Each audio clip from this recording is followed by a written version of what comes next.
শুভ সকাল সবাইকে। সবাই কেমন আছো? আশা করছি ভালোই আছো। আর আমরাও আছি মোটামুটি। এখন সকাল 6:30 বাজে।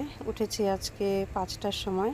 তো উঠে সমস্ত কাজকর্ম সেরে নিয়ে তারপর চা বানালাম।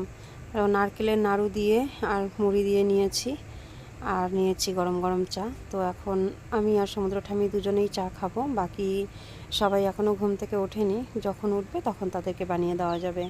আর সমুদ্র ঠাম্মি কতগুলো চাল নিয়ে বসেছে, এই চালগুলো রেশন থেকে দিয়েছিল, সেজন্য একটু ঝাড়া বাছা করাটা দরকার। এই যে ফুল গাছটা দেখো, মামাবাড়ি থেকে এনেছিলাম, অনেক সুন্দর ফুল ফুটেছে। ছোট্ট একটা টবের মধ্যে লাগিয়েছি। মাটিতে লাগালে ছাগলে খেয়ে একদম শেষ করে দিত, সেজন্য টবে লাগিয়েছি। তো বেশ ভালোই ফুল ফুটছে, রোদ উঠেছে আর ফুলগুলো আরও বেশি সুন্দর লাগছে। এখানে আছে কয়েকটা এই যে এই ফুলের গাছ। ফুল খুব একটা বেশি ফোটেনি, কিন্তু তারপরেও যখন একটু সময় পাই এই জায়গাটাতে দাঁড়াতে ভালো লাগে। তো চা টা খেয়ে তারপর ভাত বসিয়েছিলাম, একটু জামা কাপড় ধুয়ে দিলাম, ব্যাগপত্র গোছালাম, তারপর রান্না করলাম। তো বাঁধাকপির ঘন্ট, মূলো শাক ভাজা আর একটা নিরামিষ তরকারি রান্না করব।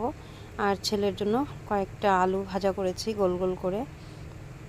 জ্বরের মুখ তো, অন্য কিছু খেতে চায় না, একটু আলু ভাজা, আলু মাখা এসবই খেতে চায়।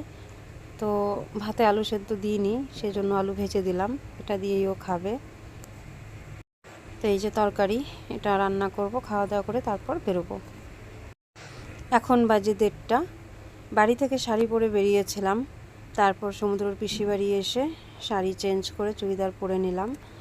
অনেকটা দূর, প্রায় 3 ঘন্টার মতো লাগে যেতে। তো শাড়ি পরে বাচ্চা নিয়ে ব্যাগপত্র নিয়ে যাওয়াটা খুব কষ্টকর হয়ে যায়, যেহেতু ওই বাড়িতে শাড়ি পরা, চুড়িদার পরা একদম অ্যালাউ নেই, সেজন্য আর কি অন্য বাড়িতে এসে তারপর চেঞ্জ করতে হয়। প্রত্যেকবারই এরকমটা করি আমি। আসবে অটোর জন্য অপেক্ষা করছি আর কি। সেই ফাঁকে সমুদ্রর পিসি আবার সমুদ্রকে একটু ভাত খাইয়ে দিল, আর আমি ভিডিও করে ওর পিসির বাড়িটা তোমাদের দেখাচ্ছি। আমাদের তো বাড়ির পাশেই ওর পিসির বিয়ে হয়েছে, সেজন্য দিনের বেলা খুব একটা বেশি আসা হয় না, যখনই আসি রাতের বেলাই আসি। আজকে যেহেতু এসেছি তাই একটু ভিডিও করলাম। যাই হোক, অটো চলে এসেছে আর আমরাও ব্যাগপত্র নিয়ে উঠে পড়েছি। এখন যাব ধূপগুড়িতে, তারপর ধূপগুড়ি থেকে বাস। দিদা আছে বলেই বাসে যাওয়া, তা না হলে তো আমরা স্কুটিতেই যাই। তো এই যে বাস ধরে চলেও এসেছি শিলিগুড়ির প্রায় কাছাকাছি। সারা রাস্তার ভিডিও করিনি, বাসের মধ্যে ভীষণই আওয়াজ আর খুব মানে একটা ঝাঁকুনি হয়, সেই জন্য। তো এই জায়গাটা সম্ভবত 3 বাত্তি ওই দিকটাই হবে আর কি, 3 বাত্তি মোড় বলে এই জায়গাটাকে। আর কিছু দূর গেলেই শিলিগুড়ি বাস টার্মিনাস, ওখানে নামবো। ওখানে নেমে তারপর আবার আমার বাপের বাড়ি যেখানে, সেই জায়গাটার নাম হচ্ছে বিধাননগর, তো ওখানে যাব। এবারে সব কিছু উলটপালট হয়ে গেছে। আমার ভাইয়ের বউরা, মানে আমার ছোট ভাইয়ের বউ ধূপগুড়ির মেয়ে, তো ও এসেছে ধূপগুড়ি, আর আমার শ্বশুরবাড়ি ধূপগুড়ি, আমি এসেছি বিধাননগর আমার বাপের বাড়ি। আর এদিকে মামিরও বাপের বাড়ি ধূপগুড়ি, তো মামি আবার আমাকে রেখে যাচ্ছে ধূপগুড়িতে। তো সব কিছু কেমন যেন গোলমাল হয়ে গেছে। আর মামি প্রায় 3 বছর হতে চলছে বাপের বাড়িতে যায় না, সেজন্য এবার আমাকে রেখে তারপর যাচ্ছে। মামির কয়েকটা ছাগল আছে, তো সেগুলোকে দেখাশোনা করতে হবে, সেজন্য। এতগুলো বছর হয়ে গেছে, যে মানুষটা বাপের বাড়িতে আসে না তার তো খারাপ লাগাটা খুবই স্বাভাবিক। তো মামিকে আমিও বলেছি যে যদি তোমার কোনো অসুবিধা না হয় তাহলে আমাকে রেখে যেতে পারো। তো মামি বলেছে যে ঠিক আছে। আমিও বলার সাহস পাচ্ছিলাম না যে যদি তুমি কয়েকটা দিন থাকো তাহলে আমি যেতে পারি। আসলে কেউই চায় না যে আমার বাড়িতে অন্য কেউ এসে থাকবে, কারণ আমি একা হয়ে যাব, আমারও একা একা ভালো লাগে না, কিন্তু কিছু করার নেই। তবু মামি যাক, গিয়ে কয়েকটা দিন ঘুরে আসুক। তো এই যে দেখতে পাচ্ছ, আমার 2 ছেলে বসে আছে, আমার বড় ছেলে আর আমার ছোট ছেলে, মানে আমার কাকু, আমার নিজের কাকু। তো কাকুর বাস এটা, কাকুর বাসে করেই যাব। বাস ছেড়ে দিয়েছে অনেকক্ষণ।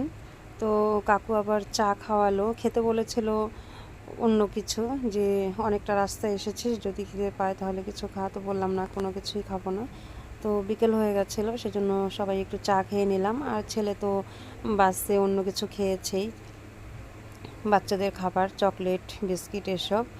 তো এখন আমরা চা খেয়ে তারপর রওনা দিলাম। এই জায়গাটার নাম হচ্ছে সিটি সেন্টার, শিলিগুড়ি থেকে বেশ কিছুটা এগিয়ে, ওই 40 মিনিটের মতো লাগবে বাড়ি পৌঁছতে।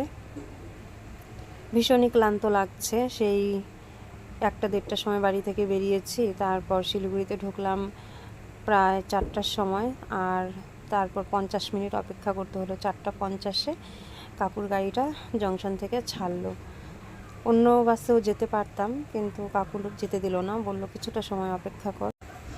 তো দেখো, বাড়িতে এসে ব্যাগপত্র রেখে হাত মুখ ধুয়ে ফ্রেশ হয়ে খাওয়া দাওয়া করে তারপর মামি, আমি আর আমার বড় মামার মেয়ে 3জন মিলে ঘুরতে বেরিয়ে পড়েছি।